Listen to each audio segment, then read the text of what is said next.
Hey friends, welcome to this little lesson. We're continuing our study of the modes.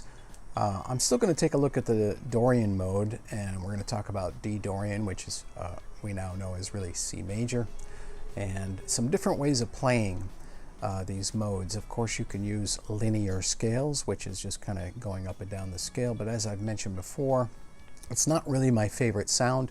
I do use it, of course, sometimes, but I find using different devices to get away from that kind of half step, whole step linear motion is a little bit more interesting to me. So what I want to talk about in this lesson is using triads, diatonic triads. So in the key of C, we have a series of chords, which of course can be converted into triads. So for example, I have C major, then I have D minor, E minor, F major, G major, A minor, and B diminished. So if I'm playing a mode of C, for example, D Dorian, I can use those triads, and that will get me a little bit away from that playing that kind of linear scale. So let me just demonstrate that real quick, and then we'll talk about some ways that you can kind of maximize that and get that into your playing. All right, check it out.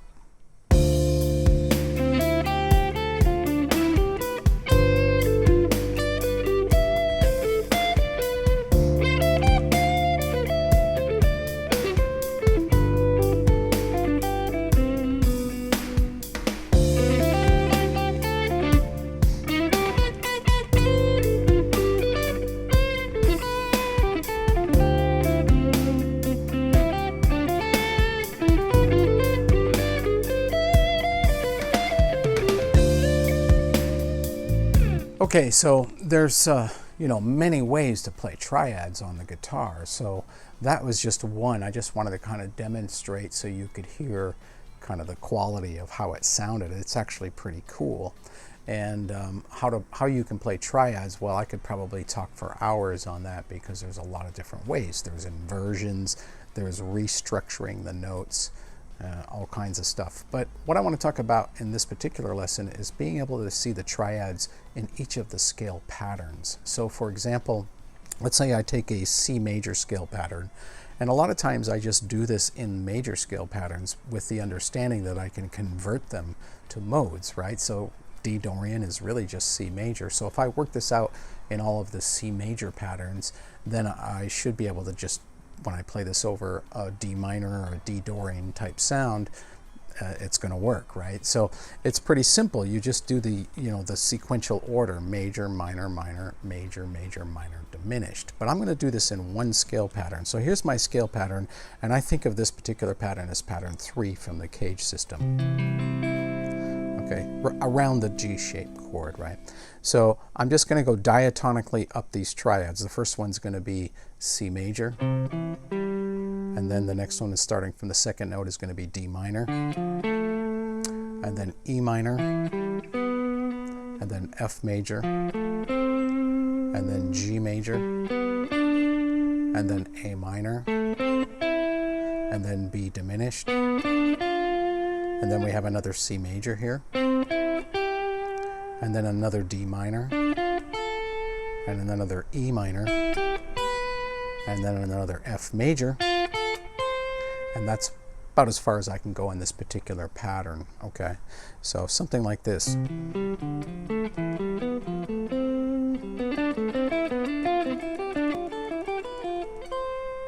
Okay, so let's just hear how that sounds real quick. I'm just going to kind of play slow.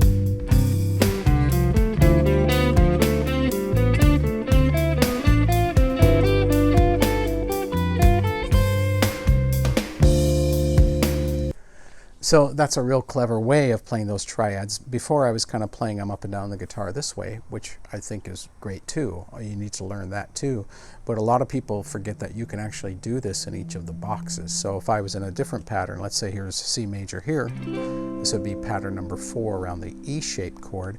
Well, I could do the same exercise. I go C major, then D minor, then E minor, F major, G major, A minor, B diminished, C major again, D minor, E minor, F major, G major, And that's about as far as I can go with that particular pattern. So the thing is that you have to also realize that you can rearrange these notes. So sometimes what I like to do to just kind of maximize this concept is to kind of rearrange the notes. And you can do this in a method maybe to start off with.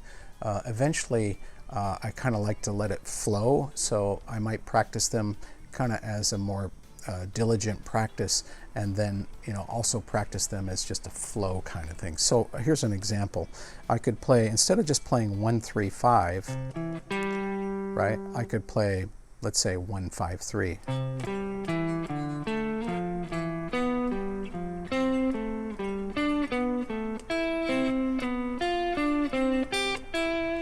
Right? Or I could do a 3 1 5.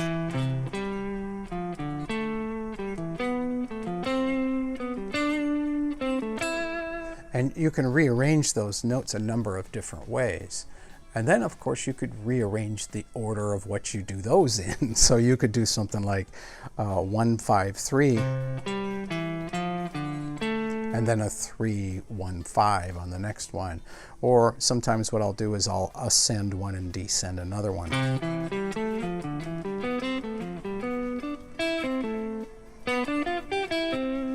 So it just gives me a multiple different ways to play those triads, and I have them in each scale pattern. You practice these in each scale box, so no matter where you're at, you can kind of inject these into your playing. Now, that sounds a little academic-y and a little bit of practice. That might be what you need to do to begin with. But over time, then you kind of loosen up on that, and you can experiment with the order. You can play 1 or 2 of them or 3 of them, and then move on to something else. Or sometimes I'll play them, I'll randomize them, so I'm not going up 1 chord, 2 chord, 3 chord, 4 chord. I'll just play them in random sounds. And that way I can turn kind of what would be an exercisey kind of sound into something that is a little bit more interesting. Now, I don't think the exercise is bad either, because it does create a sequence, and sequence can kind of give you themes in your playing too. So I don't think that's necessarily bad either. So I would definitely experiment with a lot of different things. So when you start stacking these ideas up, like you have the linear scale, which you can play just in the notes in consecutive ascending and descending order. You can play different pentatonic scales. If you haven't seen that video, you should check that out, the pentatonic substitution video.